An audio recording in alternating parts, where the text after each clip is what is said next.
Conferencia 19. Otras características. Hemos vuelto, después de nuestro dilatado recorrido por el misticismo y la filosofía, al lugar donde estábamos antes, los servicios de la religión, su utilidad para el individuo y la utilización que de ellos hace el propio individuo en el mundo constituyen los mejores argumentos de veracidad. Volvamos a la filosofía empírica, es verdad lo que funciona bien, aunque siempre puede añadirse la calificación, en conjunto. En esta conferencia hemos de reincidir en la descripción y acabar de perfilar la conciencia religiosa con unas palabras sobre algunos de sus elementos característicos. Después, en una última conferencia, quedaremos en libertad para hacer una revisión general y sacar nuestras conclusiones. El primer punto a tratar es la participación que aduce la vida estética en el momento de determinar la elección personal de la religión. Los hombres, tal como he dicho hace un momento, intelectualizan involuntariamente sus experiencias religiosas, necesitan fórmulas al igual que necesitan compañía en el culto. Quizás hablé demasiado desdeñosamente de la inutilidad pragmática del famoso repertorio escolástico de los atributos de la deidad, ya que tienen otra utilidad que descuidé considerar. El elocuente fragmento en el que Newman los enumera, 301, nos sitúa sobre su rastro, al entonar como entonaría un servicio religioso en la catedral, muestra que su valor estético es muy elevado. Enriquece nuestra piedad desnuda asimilar estas añadiduras verbales exaltadas y misteriosas, como enriquece asimismo a una iglesia poseer un órgano y viejas lápidas sepulcrales, mármoles, frescos y vidrieras de colores. Los epítetos sonoros ofrecen el aire y la armonía a nuestra devoción, como un himno de alabanza y un servicio de gloria pueden resultar todavía más sublimes por el hecho de ser incomprensibles. Mientras actitudes como la de Newman, 302, se vuelven tan celosas de su crédito como los sacerdotes paganos lo son de las joyas y ornamentos que resplandecen sobre sus ídolos. En las construcciones religiosas en las que la mente se recrea espontáneamente, nunca debemos olvidar el motivo estético. Prometí no decir nada sobre los sistemas eclesiásticos establecidos en estas conferencias, de cualquier modo. Puede permitírseme que diga unas palabras sobre la forma en que la satisfacción de determinadas necesidades estéticas contribuye a su influencia sobre la naturaleza humana. Aunque algunas personas aspiran a la pureza y sencillez intelectual, para otros, sin embargo, el supremo retiro imaginativo es la riqueza, 303. Cuando la mente de alguien tiende marcadamente hacia este tipo externo, una religión individual difícilmente servirá a sus propósitos. La necesidad interior más bien es de suyo institucional y compleja, majestática en la interrelación jerárquica de sus partes con una autoridad descendente gradualmente y, en cada nivel, objetos susceptibles de adjetivos de misterio y esplendor, derivados, en último término de la divinidad, que es la fuente y la culminación del sistema. Entonces se siente uno como en presencia de alguna gran obra de orfebrería o arquitectura, oye la multitudinaria llamada litúrgica, percibe la sensación cultural que procede de cada elemento. Comparado con esta noble complejidad, donde los movimientos ascendentes y descendentes no parecen atentar a la estabilidad, donde ningún detalle, por humilde que sea, resulta insignificante, y tan augustas instituciones lo mantienen en su sitio, cuán simple debe parecer el protestantismo evangélico, cuán desnuda la atmósfera de aquellas vidas religiosas aisladas que se vanaglorian de que el hombre puede encontrarse con Dios en el desierto, 304. Qué pulverización y desmantelamiento de una estructura tan gloriosamente instituida. A una imaginación acostumbrada a las perspectivas de grandeza y gloria, el esquema desnudo del Evangelio parece que le ofrece un hospicio por un palacio. Algo similar al sentimiento patriótico de aquellos individuos educados en antiguos imperios. ¿Cuántas emociones deben quedar frustradas cuando se renuncia a los títulos honoríficos, a los tonos carmesí y al fragor de las trompetas, a los bordados de oro, a las tropas emplumadas, al temor y al temblor? Y se recibe a cambio un presidente que lleva abrigo negro y te saluda a mano tendida, y puede que, además, provenga de una casa. En medio de un prado que cuenta incluso con una sala de estar con su Biblia en el centro de la mesa. Empobrece la imaginación monárquica. La fuerza de estos sentimientos estéticos hace rigurosamente imposible, a mi modo de ver, que el protestantismo, aunque sea superior en profundidad espiritual que el catolicismo, tenga éxito hoy a la hora de conseguir conversos numerosos del eclesiasticismo más venerable. Este ofrece a la fantasía pastos más ricos, tiene tantas celdas con tan variados tipos de miel, es tan indulgente en sus multiformes llamadas a la naturaleza humana, que el protestantismo siempre mostrará a los ojos católicos la fisonomía de un hospicio.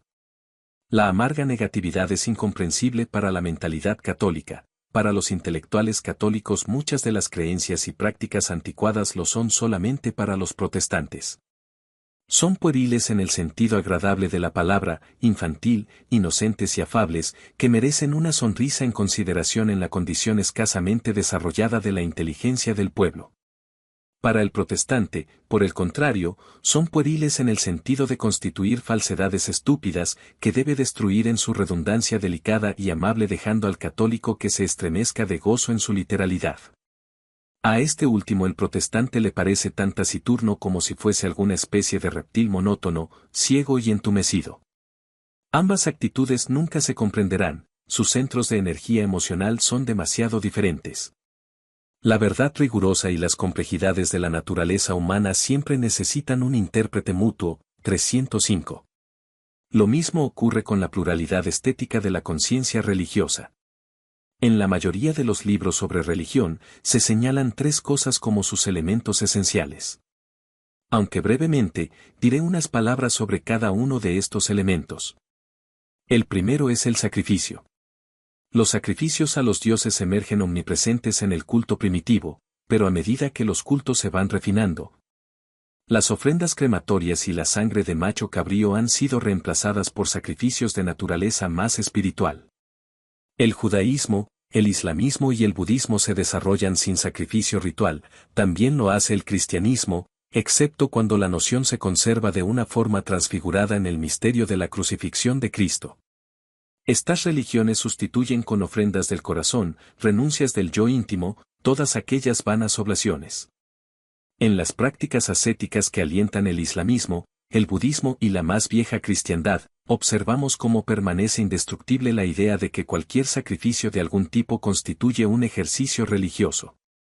Al hablar sobre el ascetismo me refería a su significado como símbolo de los sacrificios que la vida, siempre que se toma arduamente, reclama. 306. Pero como ya dije lo que pretendía decir sobre ellos, y puesto que estas conferencias eluden expresamente las costumbres de las primitivas religiones y las cuestiones derivadas, pasaré del tema del sacrificio al de la confesión. En lo que respecta a la confesión también seré breve al máximo, y hablaré desde una perspectiva psicológica, no histórica. No tan extendida como el sacrificio, corresponde a un estadio del sentimiento más íntimo y moral. Es parte del sistema general de purgación y purificación que creemos precisar para situarnos en una relación correcta con la deidad. Para quien confiesa, las imposturas desaparecen para dejar paso a la autenticidad, ha exteriorizado su podredumbre. Si realmente no logra desembarazarse de ella, al menos no la disimula todavía más con una hipócrita exhibición de virtud, al menos vive sobre una base de veracidad. La completa decadencia de la práctica de la confesión en las comunidades anglosajonas parece difícil de justificar. La explicación histórica, desde luego, es la reacción contra el papado, ya que en el papismo la confesión iba unida al castigo y la absolución y otras prácticas inadmisibles. Pero por el lado del pecado vemos que la necesidad habría de haber sido más perentoria para justificar un rechazo tan sumario de su satisfacción. Podría pensarse que la valva del secreto debería haberse abierto todavía más, para que el absceso reprimido reventase y así sanara, aunque la oreja que escuchara la confesión fuese indigna. La Iglesia Católica, por razones utilitarias obvias, ha sustituido por la confesión oral secreta el acto más radical de la confesión pública. Nosotros, protestantes de expresión inglesa, por la general autoconfianza e insociabilidad de nuestra naturaleza, parece que ya tenemos bastante con la sola presencia de Dios en nuestras confidencias. 307. El próximo tema que me interesa comentar es el de la plegaria, y esta vez lo haré con menor brevedad. Hemos oído, últimamente, hablar bastante contra la plegaria, en particular contra las rogativas que solicitan un mejor tiempo o la curación de los enfermos. En lo que respecta a la plegaria por los enfermos, cuando ningún consejo médico puede considerarse definitivo, ocurre que, en determinados ambientes, la plegaria puede contribuir a la recuperación y debería ser estimulada como medida terapéutica. Siendo un factor de salud moral en la persona humana, su omisión resultaría perjudicial. El caso del tiempo es diferente. No obstante la creencia opuesta, 308, todo el mundo sabe hoy que las tempestades y las sequías resultan de antecedentes físicos y que las apelaciones morales no pueden alejarlas. Pero la plegaria reiterativa solo es una fracción de la plegaria, y si tomamos la palabra en el sentido más amplio, que significa toda clase de comunión o conversación interior con el poder reconocido como divino, podemos ver fácilmente que la crítica científica no le atañe. La plegaria, en este sentido amplio, es el alma y la esencia de la religión. Religión, escribe un teólogo liberal francés, es un intercambio en el que un alma angustiada entra en una relación consciente y voluntaria con el poder misterioso de quien siente que depende, y respecto al cual su destino es contingente. El trato con Dios se establece por medio de la plegaria es la religión en acto, es decir, la plegaria es la religión real. La plegaria distingue el fenómeno religioso de fenómenos similares, tales como el sentimiento puramente moral o estético. La religión no será nada si no es el acto vital por el que la inteligencia entera busca su salvación aferrándose al principio del que extrae la vida. Este acto es la plegaria, término por el que yo no entiendo ningún vano ejercicio verbal, ninguna repetición determinada de específicas fórmulas sagradas, sino el propio movimiento del alma que se sitúa en relación de contacto personal con el poder misterioso que percibe presente, puede manifestarse, incluso, antes de tener un nombre con que invocarlo. Cuando falta esta plegaria interior no hay religión. Por otra parte, siempre que esta plegaria estimula y conmueve el alma, aun en ausencia de formas o de doctrinas, tenemos presente la religión viva. De aquí se deduce por qué la llamada religión natural no es propiamente religión. Aparta al hombre de la plegaria. Le sitúa con relación a Dios en un alejamiento mutuo, sin intercambio íntimo, sin diálogo interno, sin trato alguno ni acción de Dios en el hombre ni retorno del hombre a Dios. A la postre, esta pretendida religión solo constituye una filosofía. Nació en la época del racionalismo, de las investigaciones críticas, y nunca fue nada más excepto una abstracción. Una creación artificial y muerta que escasamente revela, a quien la examina, una característica propia de la religión, 309. Me parece que toda la serie de conferencias confirma el argumento de Sabatier. El fenómeno religioso, estudiado como un hecho interior y separado de las elaboraciones teológicas y eclesiásticas, se ha demostrado que consiste, en todas partes y en todos los niveles, en la conciencia que poseen los individuos de una relación entre ellos mismos y los poderes superiores con los que se sienten vinculados. Esta relación se entiende como activa y mutua. Si no fuese efectiva, si no constituyese una relación de dar y recibir, si realmente no se intercambiase nada mientras dura, si el mundo no se convierte en nada diferente por el hecho de que haya tenido lugar, entonces la plegaria, tomada en su significado amplio de cierta sensación de que algo se intercambia, sería, por supuesto, un sentimiento ilusorio, y la religión ha de clasificarse, en conjunto, no simplemente como portadora de elementos falaces, estos indudablemente existen en todas partes, sino como enraizada por entero en el engaño, según los ateos y los materialistas afirmaron siempre. Como mucho, cuando las experiencias directas de la plegaria han sido eliminadas como falsos testimonios, puede quedar una cierta creencia inferencial de que el orden de la existencia ha de tener una causa divina. Pero esta forma de contemplar la naturaleza, placentera para personas de gusto piadoso, les dejaría solo la parte del espectador en una obra. Mientras que en la religión experimental y en la vida de plegaria parece que seamos protagonistas, y no en una representación ficticia sino en la propia realidad. El carácter genuino de la religión queda así indisolublemente ligado a la cuestión de si la conciencia de ruego es o no engañosa. La convicción de que algo se intercambia genuinamente en la conciencia constituye el corazón de la religión viva. En relación a lo que se intercambia se dieron siempre grandes diferencias de opinión. Se ha supuesto, y todavía se supone, que los poderes invisibles fantasean cosas que ningún hombre ilustrado puede creer. Puede probarse que la esfera de influencia de la plegaria es exclusivamente subjetiva y lo que cambia de forma inmediata es la mente del creyente que la formula. Pero aunque nuestra opinión sobre la plegaria y sus efectos puede verse limitada por la crítica, la religión, en el sentido vital que estas conferencias estudian, ha de mantenerse o desaparecer por la persuasión de que efectos de algún género ocurren genuinamente. A través de la plegaria, insiste la religión, aquellas cosas que no pueden realizarse de ninguna otra manera acontecen, la energía, que si no fuese por la plegaria quedaría anulada, se liberaría y podría actuar en alguna parte, objetiva o subjetiva, del mundo de la realidad. Este postulado se expresa de forma sorprendente en una carta que Frederick W. M. Miers escribe a un amigo, que me permite citarla. Muestra que el instinto de ruego es independiente de las elaboraciones doctrinales usuales. Mr. Miers escribe: estoy contento de que me pregunte sobre la plegaria porque creo tener ideas bastante formadas sobre el tema. Primero consideremos los hechos. A nuestro alrededor existe un universo espiritual que está en relación con el mundo material. Del universo espiritual procede la energía que mantiene al material, la energía que produce la vida de cada espíritu individual. Nuestros espíritus se sostienen por una atracción eterna hacia esta energía, y el vigor de la atracción cambia perpetuamente, al igual que el vigor de nuestra absorción de alimento material varía con las horas. Los llamo hechos porque pienso que un esquema de este estilo es el único plausible con nuestra evidencia presente, es demasiado complejo para resumirlo aquí. Entonces, ¿cómo debemos actuar a partir de estos hechos? Debemos esforzarnos por obtener tanta vida espiritual como sea posible, y situar nuestras mentes en cualquier disposición que, según la experiencia, sea favorable a la atracción.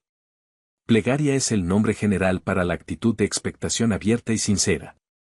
Si preguntamos a quién dirigir la plegaria, la respuesta, curiosamente, por cierto, ha de ser que eso no tiene demasiada importancia. La plegaria no es una cosa puramente subjetiva. Significa un incremento real de la intensidad de absorción de poder espiritual o gracia, pero no sabemos suficientemente lo que ocurre en el mundo espiritual para saber cómo actúa la plegaria, quién toma conocimiento de ella, o por qué canal se otorga la gracia. Bueno es permitir que los niños eleven plegarias a Cristo que, en cualquier caso, es el espíritu individual más elevado que conocemos. Pero sería imprudente decir que Cristo nos oye, mientras que decir que Dios nos oye es simplemente repetir el primer principio, que la gracia brota del mundo espiritual infinito. Prescindamos de la cuestión de la verdad o falsedad de la creencia de que el poder espiritual pueda ser absorbido, queda para la próxima conferencia, donde debemos formular, si es posible, nuestras conclusiones dogmáticas. Dejemos que esta conferencia se limite a la descripción del fenómeno, y como ejemplo particular de un tipo extremo de la forma de cómo ha de desarrollarse la vida de plegaria, tomaré un caso que muchos de vosotros conoceréis. El de George Muller, de Bristol, que murió en 1898. Las plegarias de Muller eran del orden más craso.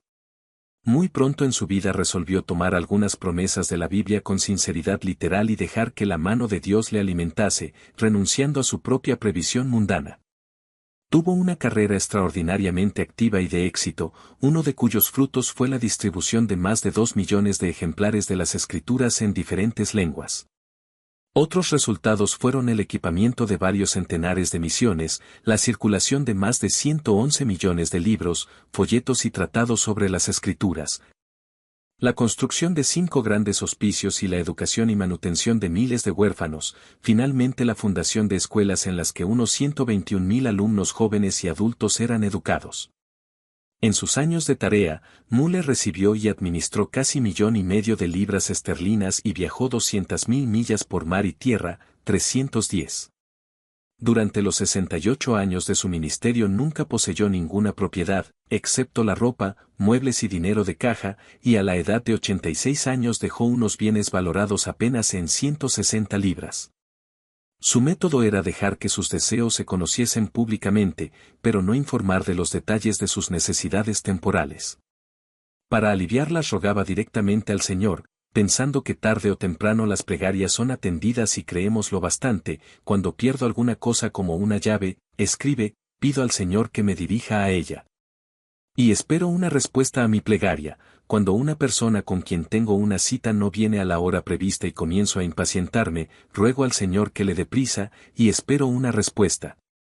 Cuando no entiendo una parte de la palabra de Dios, elevo mi corazón al Señor para que, por el Espíritu Santo, se digne instruirme, y espero ser enseñado aunque no preciso ni el momento ni la manera en que ha de ocurrir. Cuando voy por el mundo, espero ayuda del Señor, y no estoy deprimido, sino alegre porque confío en su asistencia.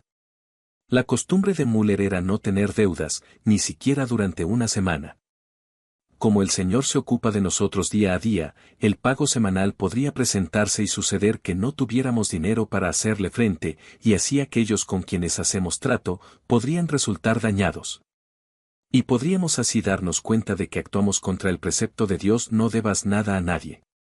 A partir de ahora y mientras el Señor nos dé las provisiones de cada día, nos proponemos comprar solo cuando podamos pagar inmediatamente, aunque parezca muy necesario y aunque aquellos con quienes tratemos pretendan cobrar semanalmente.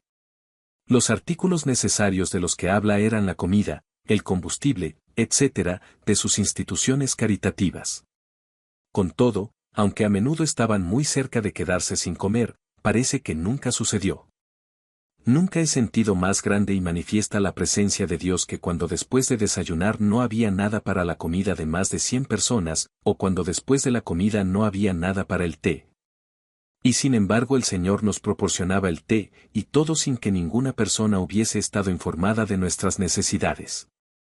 Por la gracia espiritual estoy tan plenamente seguro de la lealtad del Señor que, en medio de la mayor necesidad, me encuentro libre y en paz para realizar mis otros trabajos.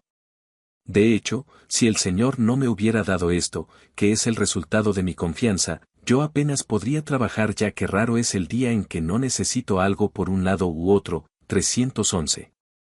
Al fundar sus orfanatos con la sola ayuda de la plegaria y la fe, Müller reitera que su motivo principal era tener algo que señalar como prueba visible de que nuestro Dios y Padre es el mismo Dios leal que siempre ha sido. Tan deseoso como siempre de demostrar que es el Dios viviente, hoy como ayer, para quienes ponen su confianza en él. 312. Por esta razón no quiso pedir dinero para ninguna de sus empresas. ¿Qué pasa cuando nos anticipamos a Dios yendo a nuestro aire?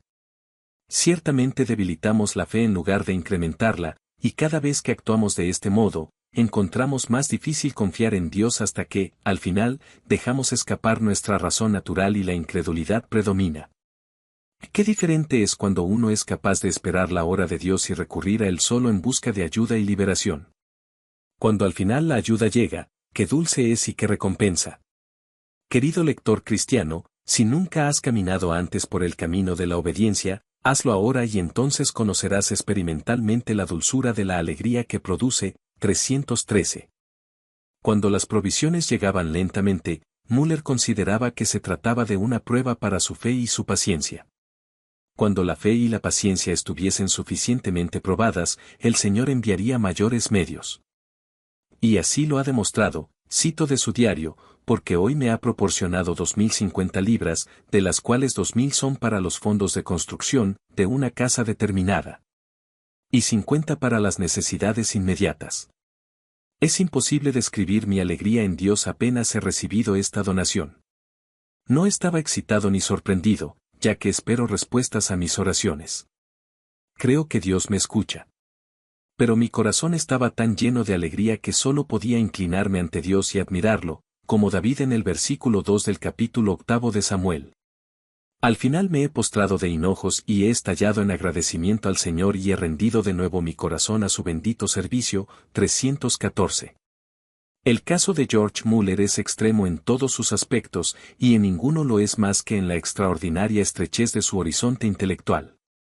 Su Dios era, como frecuentemente ha repetido, su socio en los negocios.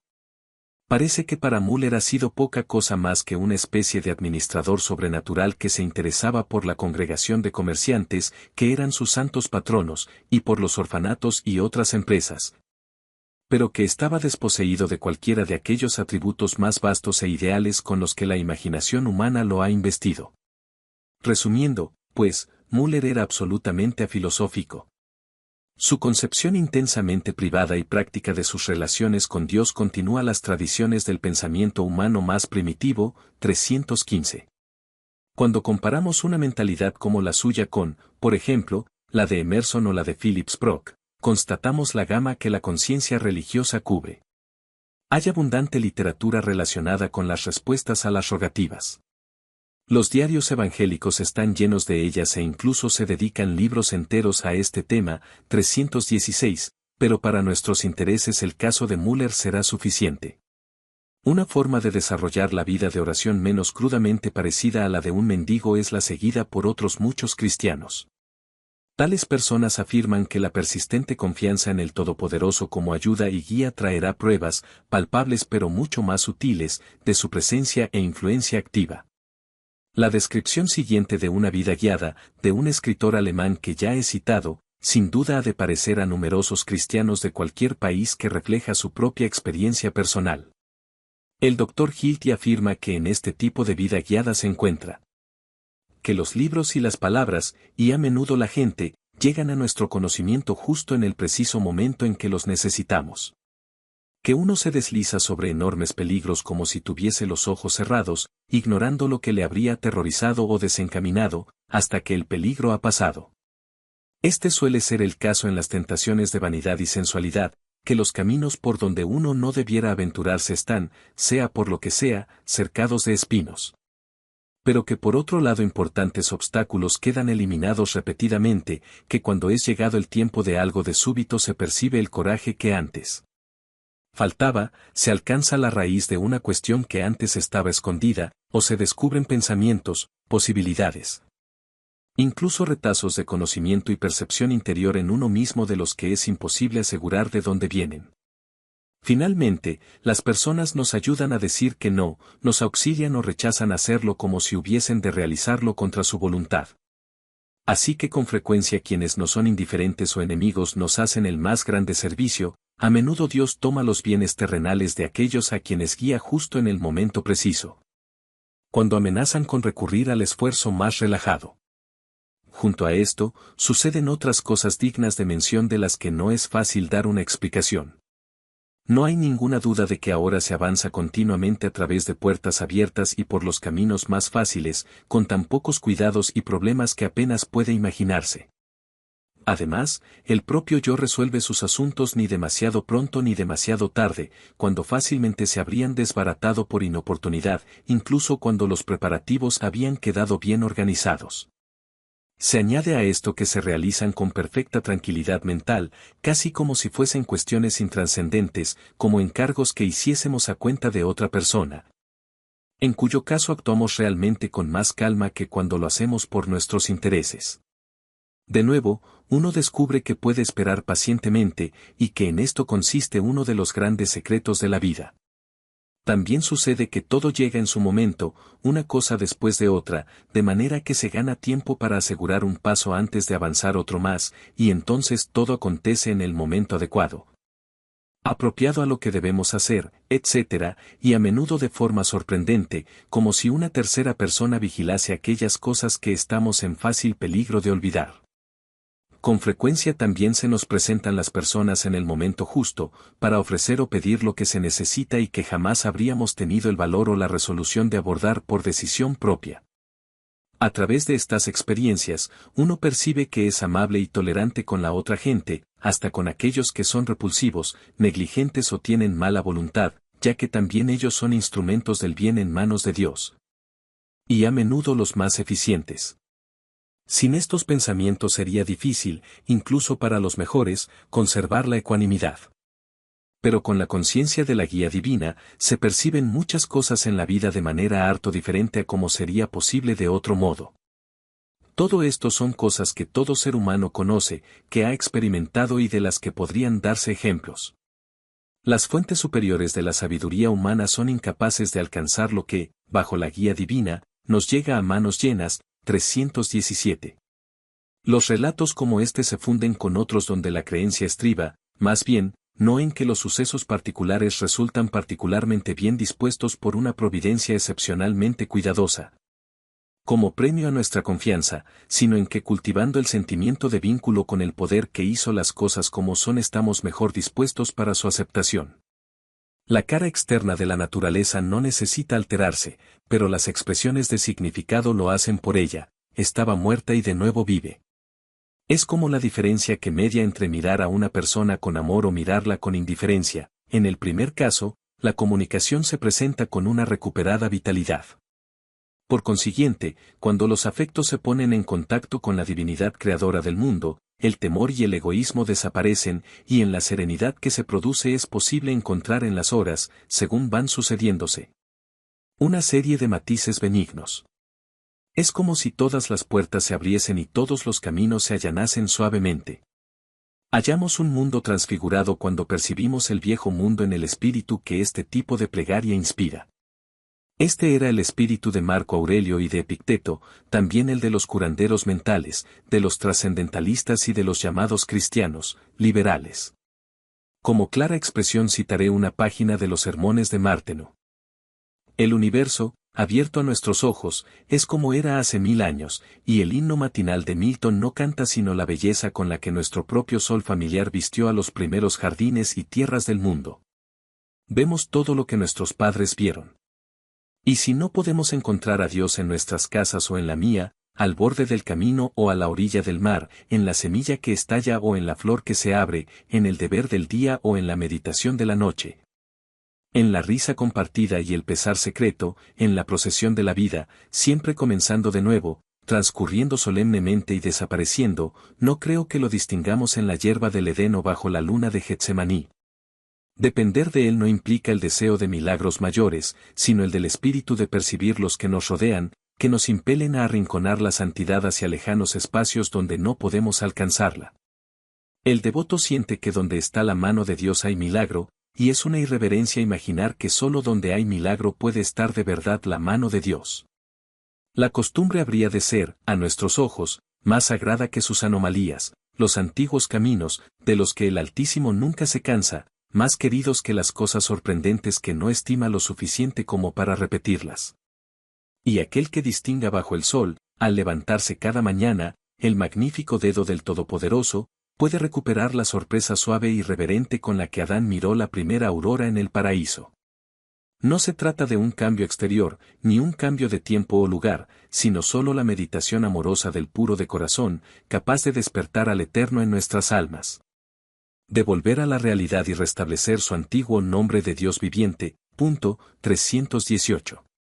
Cuando consideramos todas las cosas en Dios y a Él las referimos, leemos expresiones de significado superior en las cosas comunes. 319. La inercia con que la costumbre cubre lo familiar desaparece, y la existencia entera queda transfigurada. El estado mental que despierta así del entumecimiento aparece bien expresado en estas palabras que tomo de la carta de un amigo. Si nos entretenemos en sumar todas las mercedes y bondades que recibimos, quedamos abrumados por su número tan grande que podemos imaginarnos incapaces de que nos dé tiempo incluso para empezar a considerar las cosas que podemos pensar que no tenemos. Las sumamos y nos damos cuenta que la bondad de Dios nos abruma, que estamos rodeados de bondades sobre bondades sin las cuales todo se derrumbaría. ¿No hemos de amarle, no nos sentiremos sostenidos por los brazos eternos? Algunas veces el darnos cuenta cabal de que estos hechos los envía la divinidad, en vez de ser habituales casual, como una experiencia mística.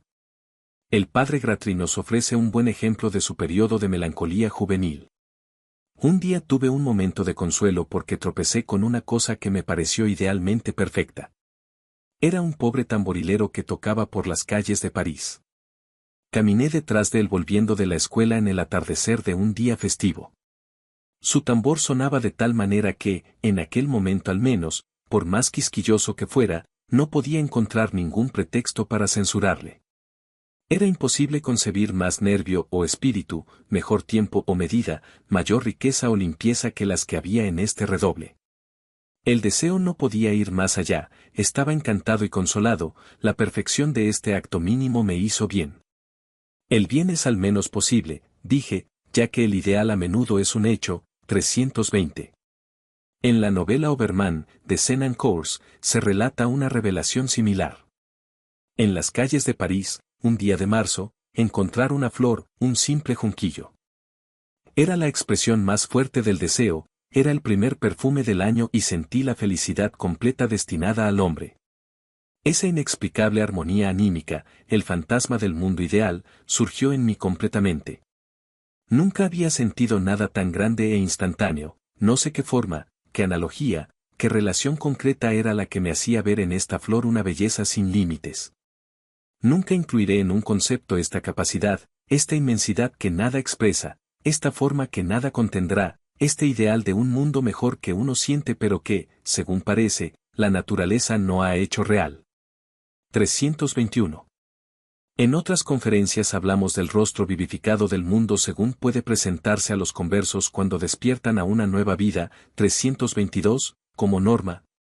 Las personas religiosas piensan generalmente que sean cuales sean los hechos naturales que les relacionen de alguna manera con su destino, son indicios de los propósitos divinos respecto a ellos.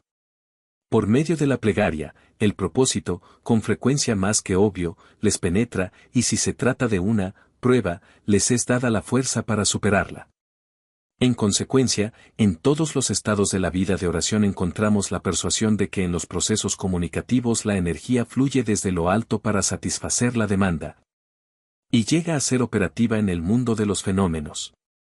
En la medida que esta operatividad se admita como real, no constituye diferencia esencial el que alguno de sus efectos inmediatos sean objetivos o subjetivos. El punto religioso fundamental es que en la plegaria la energía espiritual, en otros momentos dormida, se vuelve activa y realmente se efectúa una obra espiritual de algún género.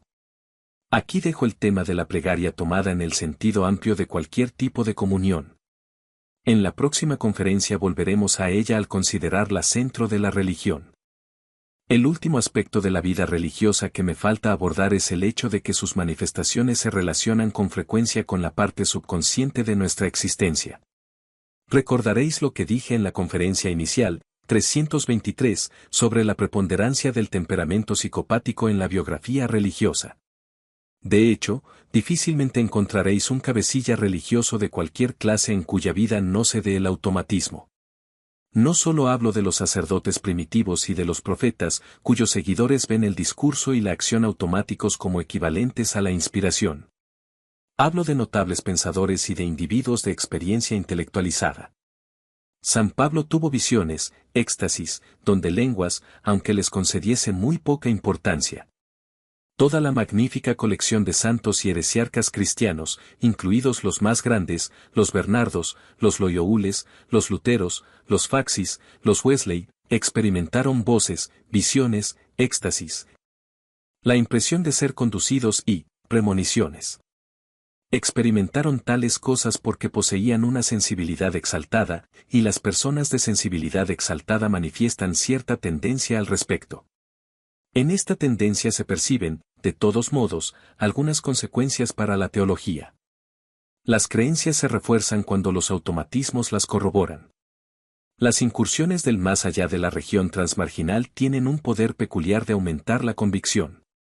El sentimiento inicial de la presencia es mucho más fuerte que el concepto, pero aun siendo fuerte, pocas veces es igual a la evidencia de la alucinación. Los santos que realmente ven o sienten a su Salvador alcanzan el punto álgido de la certeza. Los automatismos motrices, aunque raros, son, si es posible, todavía más convincentes que las sensaciones. Los individuos realmente se sienten manejados por poderes más allá de su voluntad. La evidencia es dinámica, el Dios o el Espíritu mueve los órganos de su cuerpo. 324. El campo para esta sensación de ser el instrumento de un poder superior es, por supuesto, la inspiración. Es fácil distinguir entre los cabecillas religiosos que han sido habitualmente sujetos de la inspiración y los que no lo han sido. En las enseñanzas de Buda, de Jesús, de San Pablo, al margen de su don de lenguas, San Agustín, Hus, Lutero, Wesley, la composición automática o semiautomática parece haber sido ocasional. Por el contrario, en los profetas hebreos, en Mahoma, en algunos de los alejandrinos, en muchos santos católicos menores, en Fox, en Joseph Smith, algo parecido ha sido frecuente y en algunos casos, habitual. Tenemos distintas confesiones de hallarse bajo la dirección de un poder extraño y de ser portavoz. Por lo que respecta a los profetas hebreos, es extraordinario ver, escribe un autor que ha realizado un cuidadoso estudio al respecto. Como, uno tras otro, se reproducen en los libros los mismos aspectos proféticos. El proceso es siempre extremadamente diferente de lo que sería si el profeta llegase a su intuición de las cosas espirituales por los esfuerzos aproximativos de su propio genio. Hay algo agudo y repentino en esto. Puede señalar con su dedo, por decirlo así, el momento en que sucedió, y siempre acontece bajo la forma de una fuerza excepcionalmente poderosa del exterior, contra la que lucha en vano. Repasad, por ejemplo, el proemio del libro de Jeremías. Leed igualmente los 2 primeros capítulos de la profecía de Ezequiel. De cualquier forma, no solo al comienzo de su carrera el profeta pasa por una crisis que claramente es ajena a su voluntad. Esparcidas por los escritos proféticos hay 1000 expresiones que hablan de un impulso fuerte e irresistible que desciende sobre el profeta determinando su actitud hacia los sucesos de su época, forjando su discurso, haciendo de sus palabras el vehículo de un significado más elevado. Por ejemplo, estas de Isaías, el Señor me habló así con fuerte mano, una frase enfática que denota la naturaleza dominadora del impulso, y me mostró que yo no había de apartarme del camino de su pueblo. O pasajes como este de Ezequiel, la mano del Señor cayó sobre mí. La característica dominante del profeta es que habla con la autoridad del propio Jehová. De ahí que todos y cada uno de los profetas inicien sus proclamas confiadamente con palabra del Señor, o esto dijo el Señor. Incluso tienen la audacia de hablar en primera persona, como si hablara el mismo Jehová. Así, en Isaías, escuchad, Jacob e Israel, mi llamada. Yo soy el primero, yo soy también el último, etc. La personalidad del profeta se oculta totalmente en segundo término, se siente portavoz del Todopoderoso, 325. Conviene recordar que la profecía era una profesión y que los profetas formaban una corporación. Había escuelas de profetas donde se cultivaba regularmente el don. Un grupo de hombres jóvenes se congregaría alrededor de una figura que dirigía, un Samuel o un Elías, y no solo anotarían y divulgarían el conocimiento de sus dichos y hechos, sino que intentarían asimismo captar algo de su inspiración. Parece que la música tenía su parte en estos ejercicios. Está perfectamente claro que en modo alguno todos los hijos de los profetas tenían siempre la suerte de adquirir algo más que una pequeña parte del don que buscaban. Era posible falsificar la profecía. A veces, se hacía deliberadamente. Pero eso de ningún modo quiere decir que siempre que se daba un mensaje falso el mensajero fuera consciente de lo que hacía, 326. De esta manera, por tomar otro ejemplo judaico, describía Filón de Alejandría su inspiración. Algunas veces, cuando iba vacío a mi trabajo, repentinamente me sentía lleno, las ideas llovían de manera invisible y se imponían en mí desde lo alto como la lluvia. De modo que por influencia de la inspiración divina llegaba a estar muy excitado y no sabía ni dónde me encontraba, ni conocía a los presentes, ni lo que decía, ni lo que escribía. Más tarde he sido consciente de una riqueza de interpretación, de una fruición de luz, de una visión extremadamente penetrante, de una energía manifiesta en todo lo que debía hacer que producía un efecto en mi mente como podía haber producido en los ojos la más clara demostración ocular, 327. Si pasamos al islamismo encontramos que todas las revelaciones de Mahoma proceden de la esfera subconsciente. A la pregunta sobre la manera en que las recibió, se dice que Mahoma contestó que a veces era un toque como de campanas y que esto ejercía el efecto más poderoso sobre él y que cuando el ángel se iba había recibido la revelación. También alguna vez conversó con el ángel como un hombre, para entender mejor sus palabras.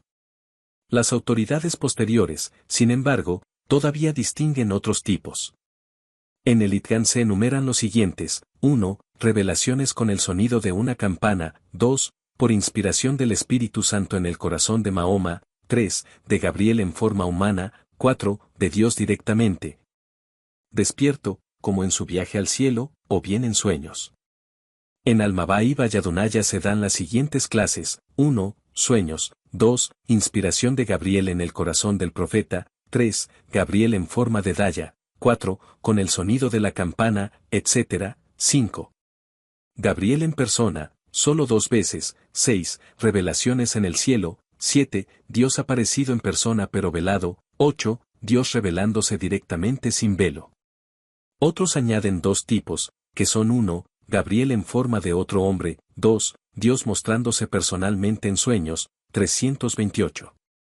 En ninguno de estos casos la revelación es claramente motriz. En el caso de Joseph Smith, que tuvo innumerables revelaciones proféticas, además de la traducción revelada de las planchas de oro que dio lugar al Book of Mormon, aunque pueden haber sido un elemento motor, parece que la inspiración fue principalmente sensorial. Comenzó su traducción con la ayuda de las piedras de mirar, que encontró, pensó o dijo que había encontrado con las planchas de oro. Aparentemente es un caso de clarividencia. Para algunas de sus otras revelaciones utiliza las piedras, pero parece que generalmente pedía instrucción más directa del Señor. 329. Otras revelaciones son descritas como premoniciones, por ejemplo, las de Fox, que eran evidentemente del tipo conocido en los círculos espiritistas de hoy como impresiones. Como todos los estímulos efectivos de cambio, forzosamente deben vivir en algún punto este nivel psicopático de percepción repentina o convicción de una nueva verdad. O un impulso a la acción tan obsesivo que ha de ser ejecutado enseguida. No diré nada más sobre un fenómeno tan común. Cuando además de estos fenómenos de inspiración tenemos en cuenta el misticismo religioso, cuando recordamos la unificación sorprendente y repentina del yo disgregado que vimos en la conversión, y cuando revisamos las extravagantes obsesiones de ternura, pureza y autoseveridad encontradas en la santidad, no podemos, creo, evitar la conclusión de que en la religión interviene una región de la naturaleza humana con relaciones inusualmente próximas a la región subliminal o transmarginal. Si la palabra subliminal es ofensiva para alguno de vosotros, porque huele demasiado a investigación psíquica u otras aberraciones, llamadla como os plazca para distinguirla del nivel de la conciencia clara. Llamad a esta última la región A de la conciencia, si os gusta, y a la otra la región B. Entonces la región B constituye, obviamente, la parte más amplia de cada uno de nosotros, ya que es el hogar de todo lo que está latente y el almacén de todo lo que pasa desapercibido o inobservado. Por ejemplo, contiene todos nuestros recuerdos momentáneamente inactivos y guarda las fuentes de todas nuestras pasiones, impulsos, placeres, disgustos y prejuicios oscuramente motivados. De allí provienen nuestras suposiciones, hipótesis, ideas, supersticiones, persuasiones, convicciones y, en general, todo lo que son operaciones no racionales. Es la fuente de nuestros sueños y, al parecer, allí pueden volver.